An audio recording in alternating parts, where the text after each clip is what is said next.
Assalamualaikum warahmatullahi wabarakatuh.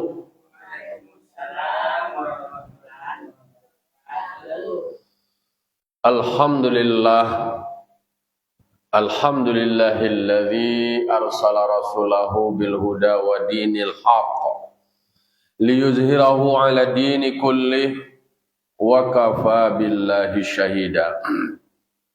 Asyhadu an la ilaha illallah wahdahu la syarikalah wa asyhadu anna Muhammadan abduhu wa rasuluh sallallahu alaihi wasallam la nabiyya ba'dah amma ba'du. Qala rabbi shrah li sadri wa yassir li amri wahlul 'uqdatam min lisani yafqahu qawli. Bapak-bapak, ibu, kaum muslimin dan muslimat, jamaah teras, jamaah subuh yang selalu istiqomah, hadirin wal hadirat yang dimuliakan Allah Subhanahu wa taala. Puji serta syukur kita ucapkan kehadiran Allah Subhanahu wa taala. Alhamdulillah Allah berikan kita nikmat dan rahmat serta karunia-Nya kita masih bisa melangkahkan kaki, mengayunkan tangan, digerakkan oleh hati kita sehingga kita bisa hadir dan datang melaksanakan salat subuh berjamaah. Salat salam kita kirimkan kepada arwah junjungan kita, yakni Nabi besar Mustafa Muhammad sallallahu alaihi wasallam, tauladan kita, panutan kita dalam menjalani hidup dan kehidupan. Baik bapak-bapak, ibu-ibu, kaum muslimin dan muslimat yang dimuliakan Allah, kita lanjutkan mengulang kaji awak. Pagi kini kita akan membaca surah Al-Maidah ayat 87. 87. Aku lah 87 ke orang ada dulu istilah bocor 87. Di malah kan 87 ke orang. A'udzu billahi minasyaitonir rajim. Bismillahirrahmanirrahim. Ya ayyuhalladzina amanu la tuharrimu thayyibati ma ahallallahu lakum wa la ta'tadu innallaha la yuhibbul mu'tadin. Shadaqallahul azim. Itu tambah lebih kok bertambah pada waktu kita tambah. Surah Al-Maidah ayat 87 Allah berfirman, Ya ayyuhalladzina amanu, hai orang-orang yang beriman, kata Allah. Jumlah ayat yang memanggil orang beriman dalam hitungan ahli tafsir itu ada 89 kali. Ambo lulu tak preso cicie le, aluntas sortir le. Tapi ko adolo alat yang melacak, contohnya ditulis ya ayyuhalladzina amanu tiknya. Keluar hasilnya orang anu. Kalau gini sebenarnya teknologi banyak. Nama-nama berdalam-dalam dengan itu bisa aja. Tapi dalam bacaan itu disebutkan 89 kali panggilan terhadap orang yang beriman. Atau yang dipanggil Allah Ta'ala, la tuharrimu thayyibati ma ahallallahu lakum. Ada larangan dalam dipanggil orang beriman, diberitahukan ke orang beriman, tetapi pesannya adalah la tuharrimu thayyibati ma ahallallahu lakum. Jangan kamu mengharamkan sesuatu yang baik yang Allah halalkan. Jadi ayatku adu asbabun nuzule ke. Ada yang melatar belakangi turunnya ayatku. Ayatku turun tatkala ada suatu kaum dari sahabat dan mereka kok orang beriman kok, orang-orang baik. Tetapi mereka menginginkan, berkeinginan untuk terus berpuasa. Tak ada bantian tiap puasa tarawih, Tarawih puasa dan puasa tarawih baka taruihan. You ingin lebih lo lah. Ingin lebih, ingin lebih hebat, ingin lebih unggul. Sehingga dalam pemahaman beragamanya, inyo seolah-olah apa nama tu? Nyo merasa dengan nyo puasa tarawih, tak ada buku-buku loh. Seolah-olah nyo baik. Itu namanya adalah maniayo diri. Mereka melazimkan terus puasa tanpa ada berbuka. Itu adalah menzalimi diri sendiri. Sesuatu yang halal diharamkan. Lah rayu harinya puasa je lah. Itulah contoh. Lah jalan dilarang berpuasa di hari Tasrik, hari Idul Fitri. Hanya puasa je tapi puasa tarawih je. Tak bisa. Ada ketentuan beramal pun tak boleh. Lo berlebih-lebihan. Kalau nak dihalalkan ya Allah Ta'ala, ya jangan diharaman. Lalu kemudian, inyo selalu berdiri solat. Tak ada lalu-lalu lah. Tak mau lalu-lalu. Sembayang tarawihnya. Berarti zalim lo terhadap matanya. Zalim terhadap dirinya. Masing-masing dari anggota tubuh waktu. Wa inna li anfusikum haqqan. Dirimu pun punya hak. Nyo punya hak lo untuk makan.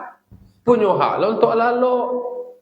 Wa inna li a'yunikum nauman. Haqqan. Bagi matamu juga punya hak. Apa haknya tu? Lalu. Jadi mata ko adalah masuk istirahat Oh nak diperogoh apa nama ni? Peloroh apa nama? Diposos. Porosoh saya tadi dah. Jadi adalah masa-masa istirahatnya. Lalu kemudian di dalam tafsir itu disebutkan mereka juga tidak menyentuh istrinya. Nya babini. Atau tidak nama babini. Itu tak lo melihat ya. Mengadu-ngadu babini itu tidak. Itu juga bahagian dari ibadah. Tunjuk abu musaji ke musaji taruhnya surah-surahnya nak muasasak surah tu dah nak muasasak musaji tu lah cik. Baca rekam masak. Dia tinggal istrinya. Nyo abaikan hak-hak isteri. Isteri tu pun punya hak. Punya hak untuk didampingi, punya hak untuk ditemani, punya hak diajak ngobrol. Untuk bersamanya adalah waktu-waktu tinyo. Wat-thayyibah dan adalah untuk berharum-haruman. Kau kan para lulu istilah awak mau diri awak. Diri awak kau dijago jo, adalah lah olahraga, adalah untuk menyegarkan diri. Kalau orang kini kau ala nama dia. Pokoknya membuat dirinya tu relax, kemudian lebih segar gitu kan. Refreshing, aduh masuk-masuk refreshing Badan awak kau punya hak lo, diri awak kau punya hak lo. Tak boleh lo awak menzalimi diri, tak boleh awak maniaya diri. Jangan sampai diri awak terseso. Di dalam ibadah pun, setiap ibadah yang Allah wajibkan, setiap ibadah yang Allah perintahkan, itulah ada standar sesuai dengan kemampuan manusia. Tak ada ibadah yang tak mampu manusia kerjakan. Tak ada yang sifatnya puasa. Tetapi memang di dalam Islam itu ada namanya kemudahan dan ada namanya keringanan. Jadi tak ada yang sulit-sulit. Adalah kemudahannya, adalah keringanannya. Dalam ketentuan hukum syariat Islam itu kan ada namanya azimah. Dan adalah nama rukhsah. Kalau azimah itu sesuatu ketentuan hukum syariat yang sudah Allah tetapkan, itu dilakukan sesuai dengan standarnya.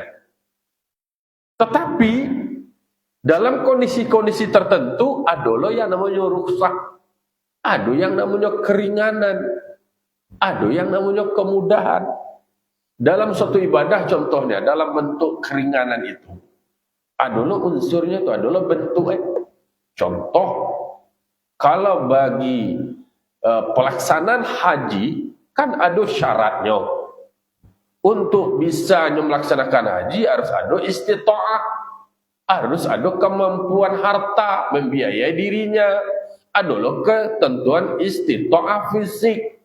Karena ibadahnya adalah ibadah maliyah dan ibadah badaniyah. Ibadah harta dan ibadah badan. Kalau seandainya tidak punya kemampuan secara materi, tidak ada punya kemampuan secara fisik, gugur kewajibannya. Walillahi 'alan nasi hajjul baiti man istata'a ilaihi sabila. Memang Allah wajibkan bagi umat muslim untuk melaksanakan haji, tetapi disyaratkan harus ada istita'ah untuk sampai ke situ. Kok kamu utang-utang lo kasudahnya, lalu kemudian terseso lo orang dari sudah tu, enggak, berarti tidak ada istita'ah. Ayo, tidaklah bisa. Berarti di situ gugur. Nah, gugur tu nak dulu kewajiban tu dah. Atau gugur lo contohnya ketentuannya, contoh nak taluk awak solat tagak. Awak nak mampu berdiri dah. Kan awak kan di dalam rukun solat awak dua tagak berdiri batu. Tagak awak berdiri awak. Kini awak nak mampu untuk berdiri dah. Berarti gugur solat dalam berdiri. Berarti balik duduk. Nah, itu ketentuan yang namanya ada keringanan. Alai dalam pelaksanaan ibadah itu tadi dalam bentuk namanya pengguguran. Nah, itu tak dulu di la yukallifullahu nafsan illa wus'aha. Allah tidak membebani hamba kecuali semampunya. Ma yuridullahu liyaj'ala 'alaikum min harajin. Allah tidak ada menginginkan bagimu di dalam beribadah itu kamu mengalami kesusahan. Tidak ada loh. Tidak ada yang dipersulit di dalam agama. Walakin yuridu ayyutahhirakum waliyutimma ni'matahu la'allakum tashkurun. Tetapi Allah menghendaki kamu bersih dirimu dalam beribadah. Kemudian disempurnakan nikmatnya Allah kepadamu agar kamu bersyukur. Jadi tidak ada yang sulit. Lalu kemudian di dalam beribadah ternyata ada loh ketentuan-ketentuan tertentu yang namanya pengurangan. Tidak mampu awak atau dalam kondisi tertentu, dalam perjalanan contohnya. Wa idza darabtum fil ardi falaisa 'alaikum antaksuru minas shalah.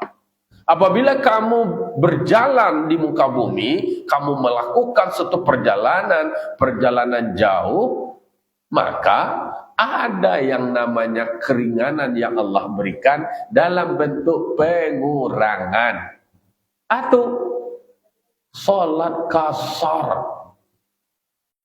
Nah, dulu kesempatannya dari ampe menjadi dua. Adalah keringanan dalam bentuk pengurangan.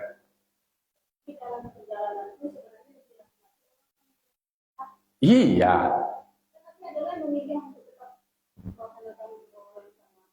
Ada menu-menu yang diberikan, yang ditawarkan, ya, yang memudahkan, tidak memanfaatkan, ya terserahnya namanya pilihan. Jadi Nabi Muhammad itu di dalam hadis yang diriwayatkan oleh Bukhari, ma khuyira Rasulullah sallallahu alaihi wasallam baina amraini illa akhadha aisaraha ma lam yakun asiman. Tidak ada yang dipilihkan kepada Rasulullah terhadap dua urusan kecuali Rasul memilih yang lebih ringannya, memilih yang lebih mudahnya, sepanjang mengerjakan yang ringan yang mudah itu tidak berdosa. Baik.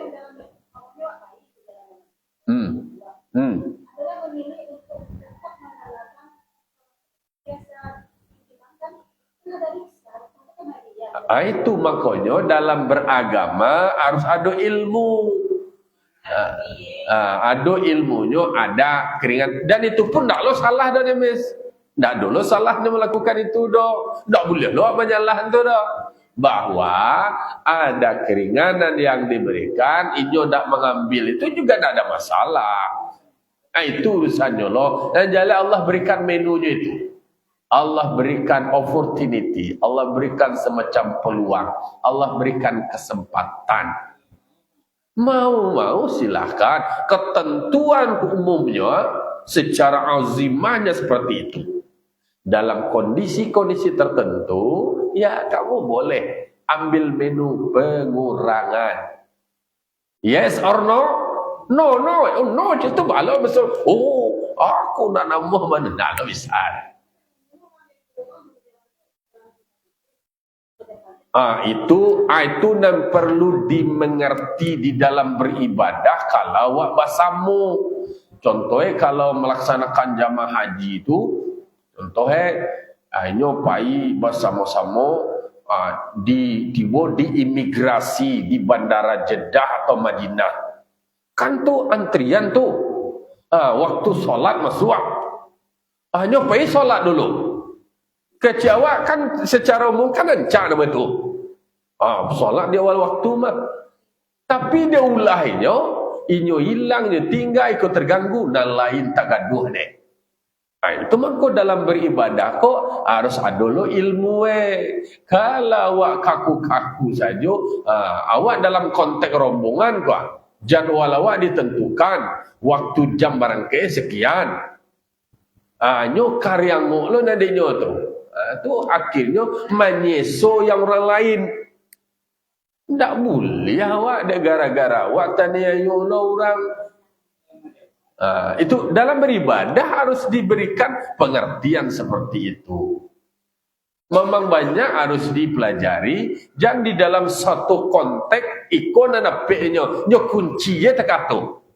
Padahal ada ayat lain, ada hadis lain yang memberikan semacam rukhsah.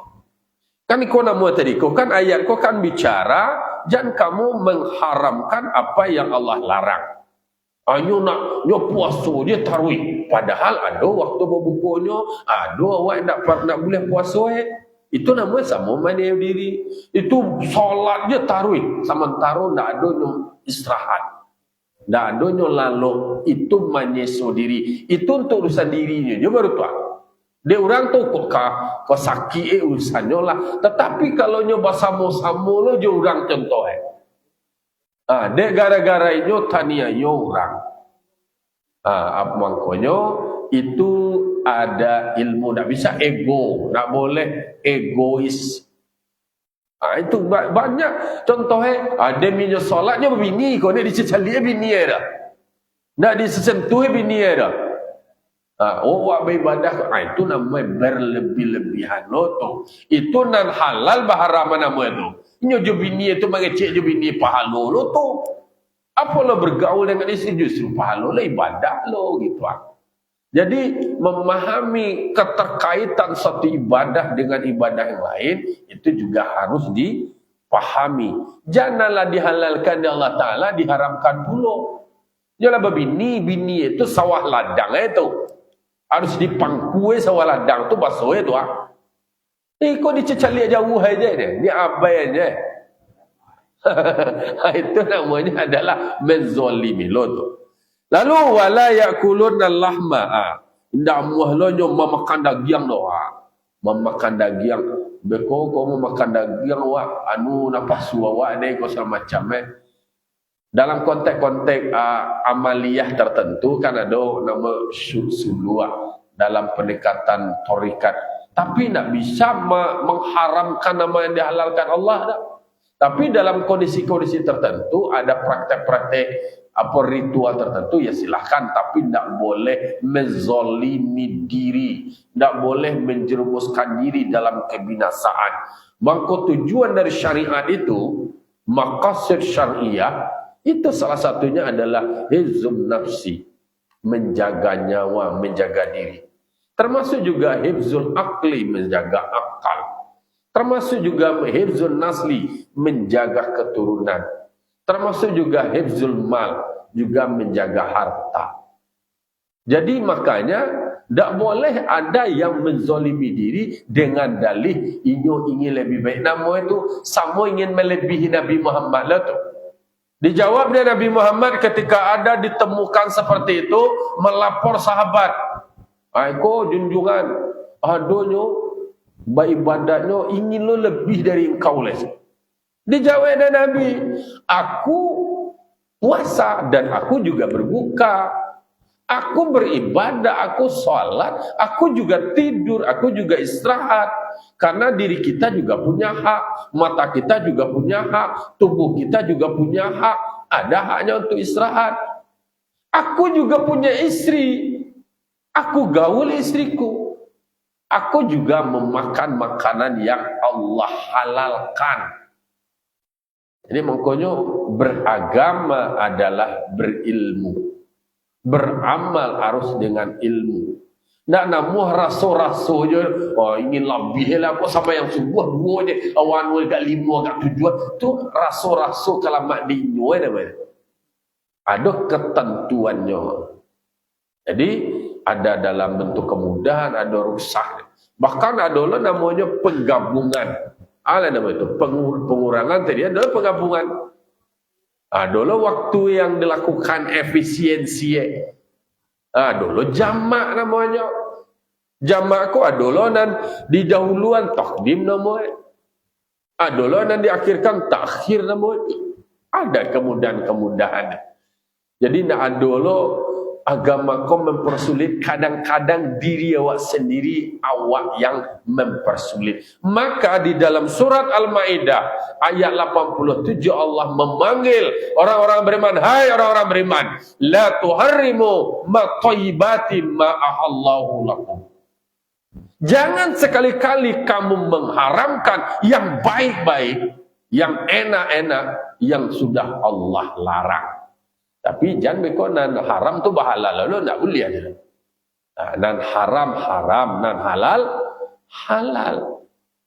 Jangan bekonan halal baharaman, nan haram bahalalan. Kini sesuai je lah je ketentuan agama. Sedangkan lain elok je wak karajuan, lain tak elok je kira dia. Lain dan elok je berkecil awak elok gini bah.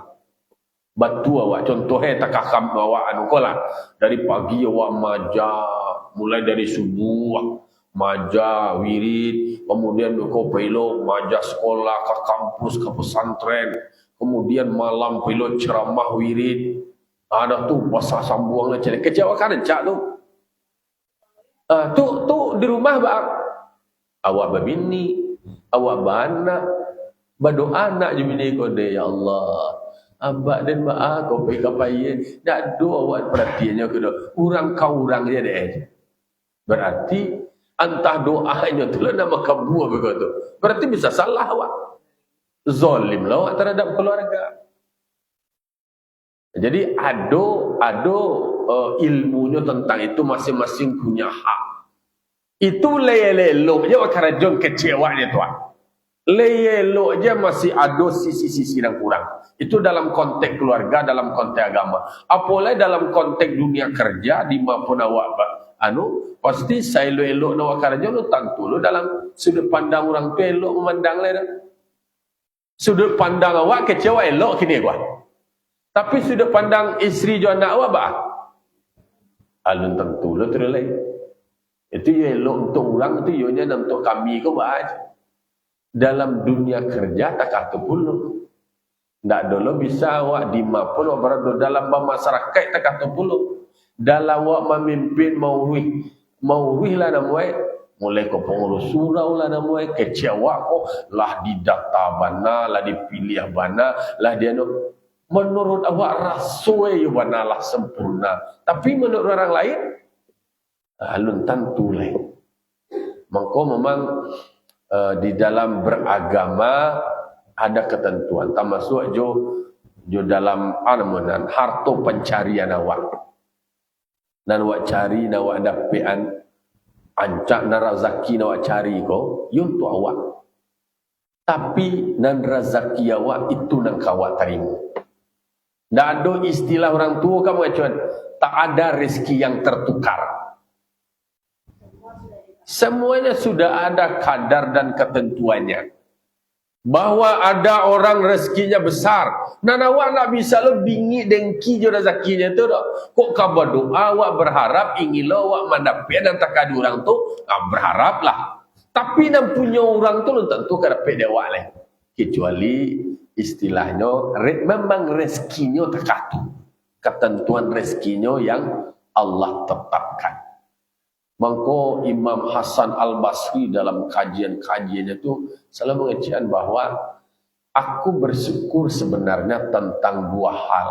Pertama, soal ajal sudah ditentukan. Kemudian kedua, soal rezeki sudah ditetapkan kadarnya. Kalau urusan ajal berarti karajua beribadah ya. Karena ajal itu akan tiba ya. Berarti awak akan meninggal dunia, tidak ada pilihan lain kecuali beramal. Kasadonya sudah ada ketentuan, bersyukurlah terkatu. Lalu kemudian bahwa dalam soal rezeki juga sudah Allah tetapkan. Nan razaki awak itu untuk awak, nan razaki orang itu untuk orang. Nama nan razaki awak, nama nan punya awak. Contoh segala awak punya, lun tentu segala nak punya tu nan razaki awak lain. Ya tidak?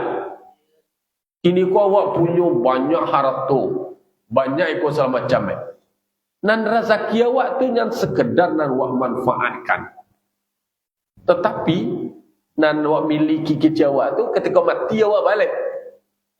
Dah ada untuk orang lain ya, berarti nak rezeki awak tu rezeki orang lain melalui wasilah awak. Artinya bisa dimanfaatkan. Dah balan dan mabihan dan wabihan itu tetap na rezeki awaknya. Kalau na wabihan itu rezeki awak itu. Ada juga yang mencarinya berarti itu nanya miliki menurutnya, tetapi bukan itu rezekinya.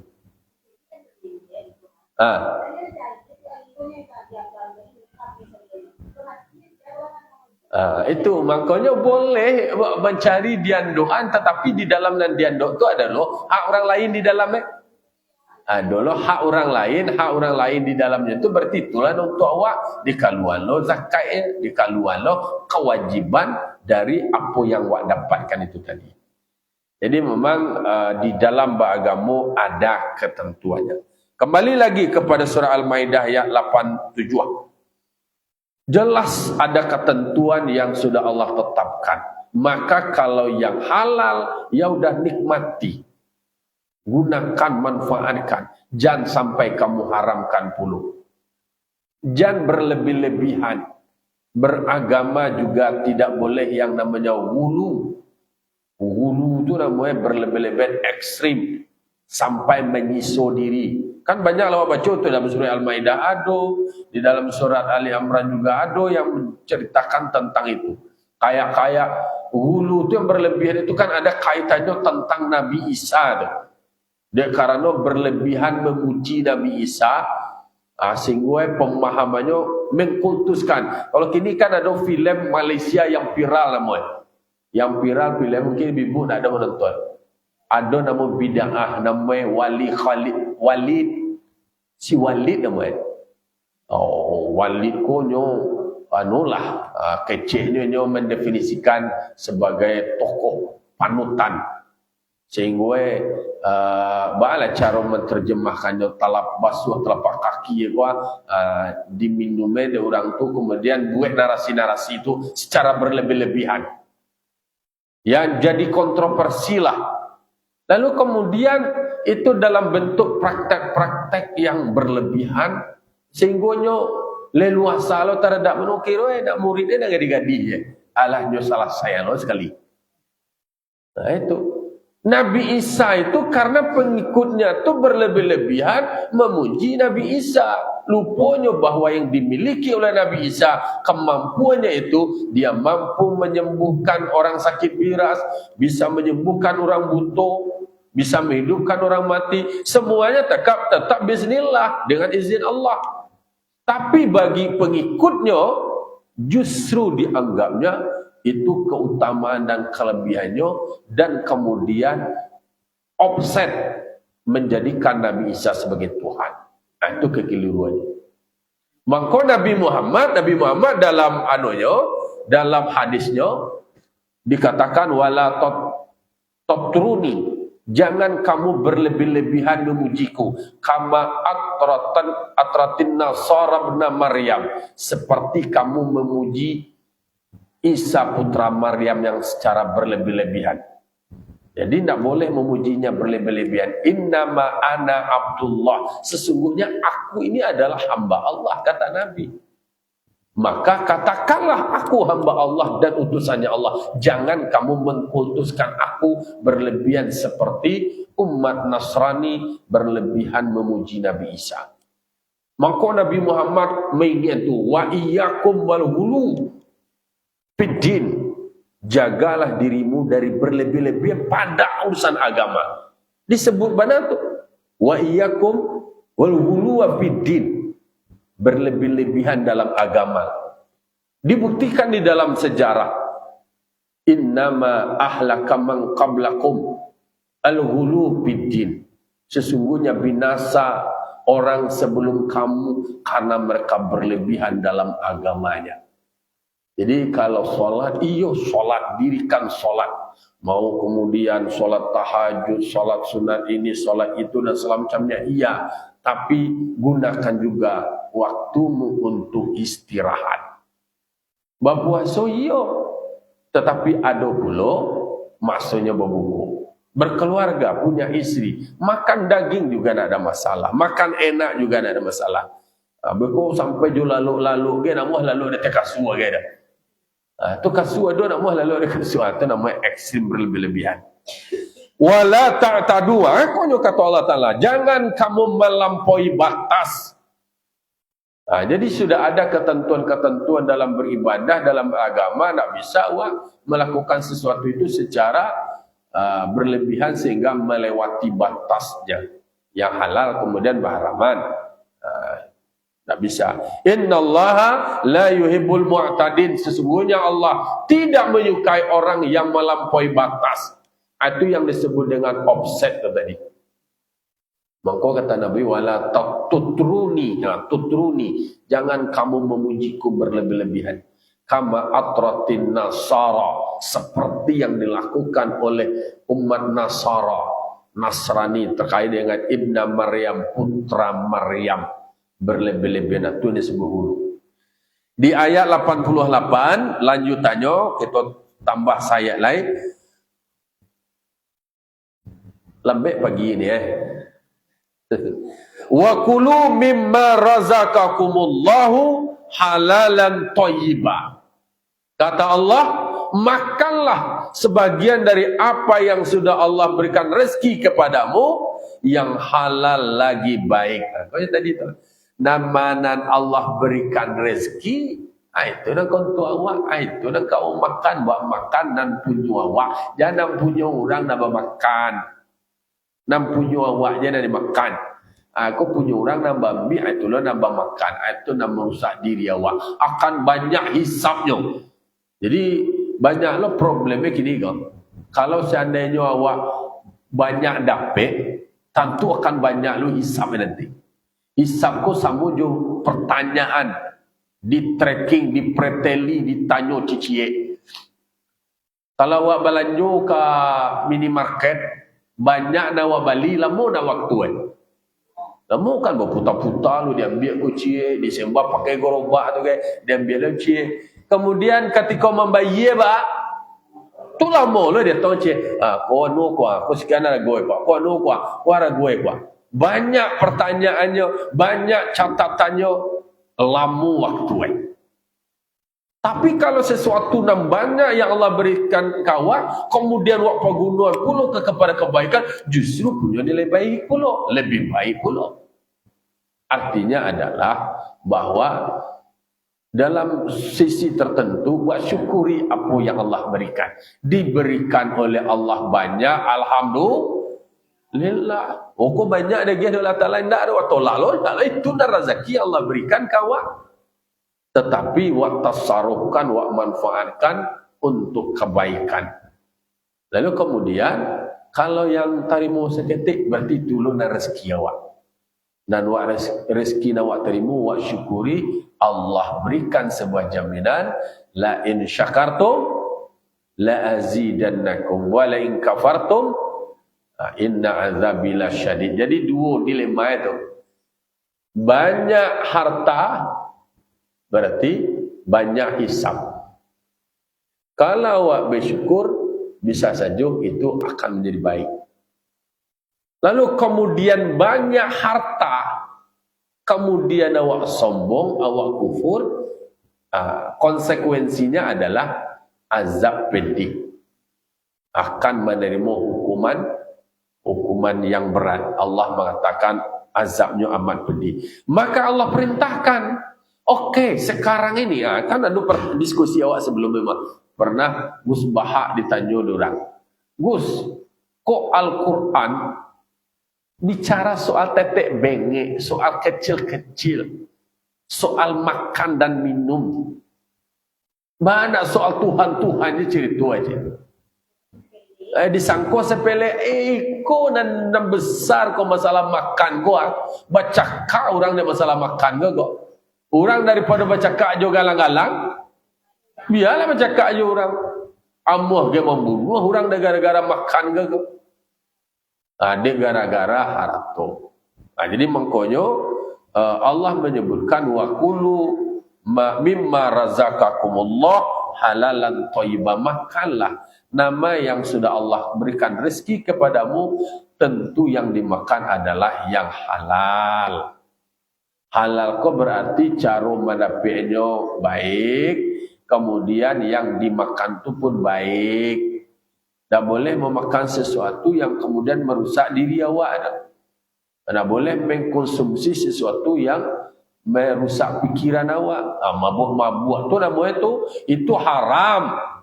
Itu merusak pikiran awak. Berartilah melanggar lo maqasid syariah. Maqasid syariah salah satunya adalah hifzul aqli, menjaga akal.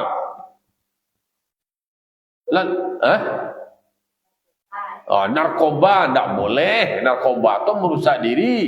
Dilarang di agama, wala tahluku anfusakum illa tahluka.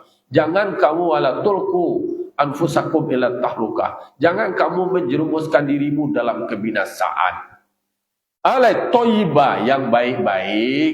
Yang baik ko adoyo mufasir dengan pendekatan ilmu gizi dan protein kesehatan, kecilnya yang bergizi, yang berprotein, yang membuat awak daya tubuh awak menjadi kuat.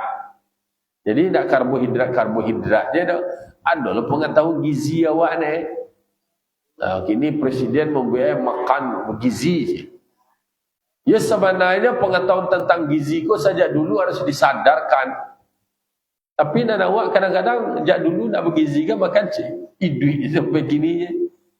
Dulu orang tua awak gizi-gizi apa nak kena makan.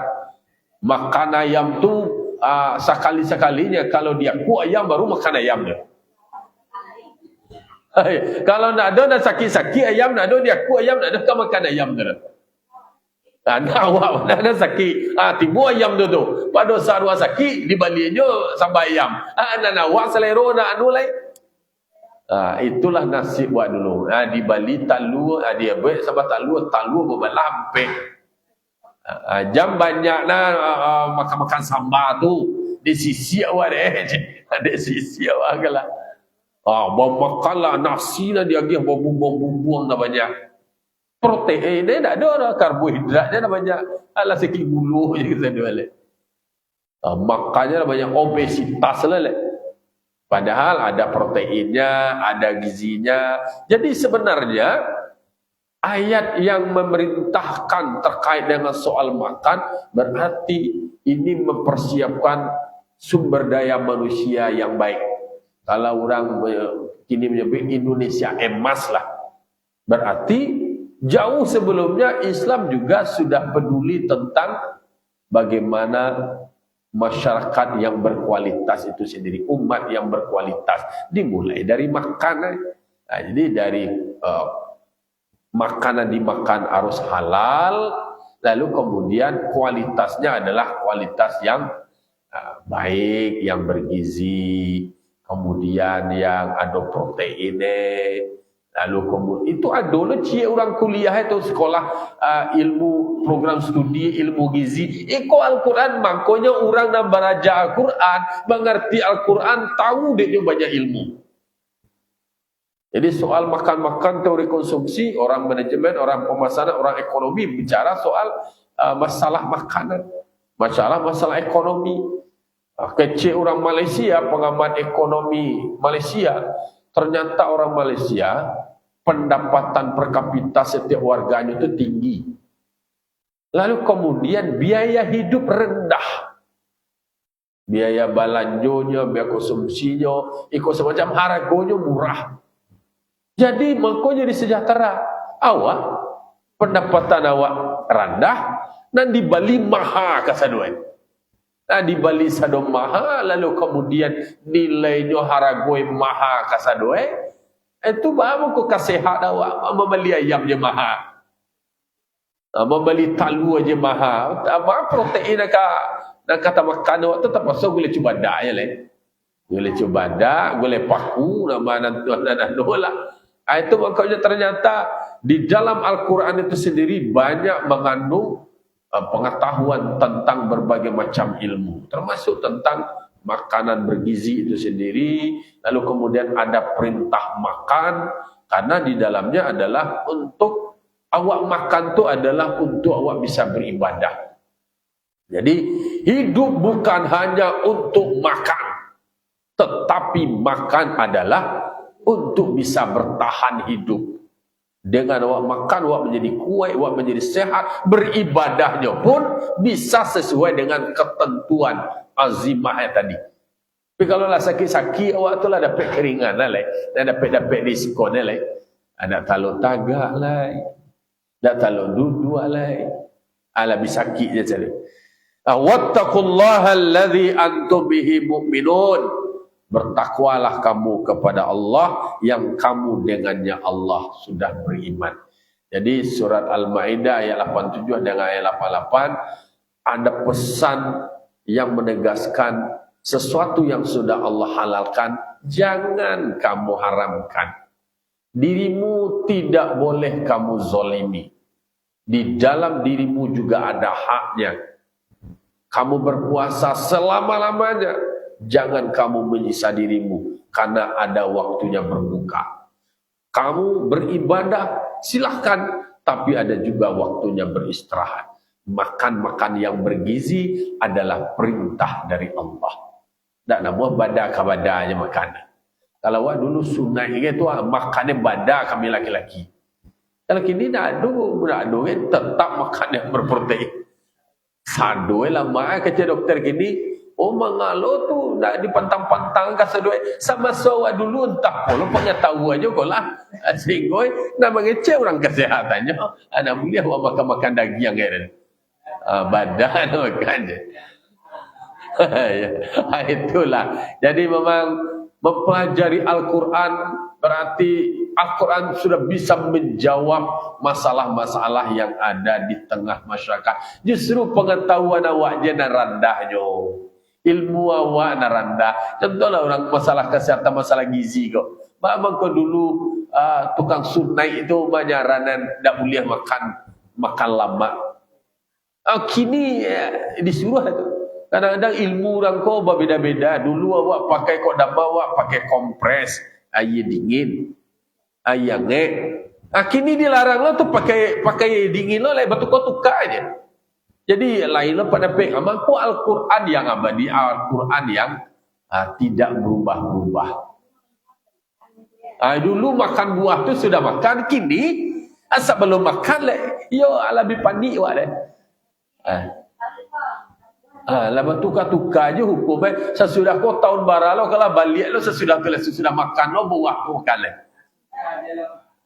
Jadi makanya dan dibuat dia manusia kok ada pro kontra dan ada bobo-bobai. Tetapi secara hukum dasar yang ada dalam Al-Quran luar biasa memberikan solusi, memberikan jawaban terhadap problematika kehidupan masyarakat. fa'tabiru ya ulil absar la'allakum turhamun. Wassalamualaikum warahmatullahi wabarakatuh.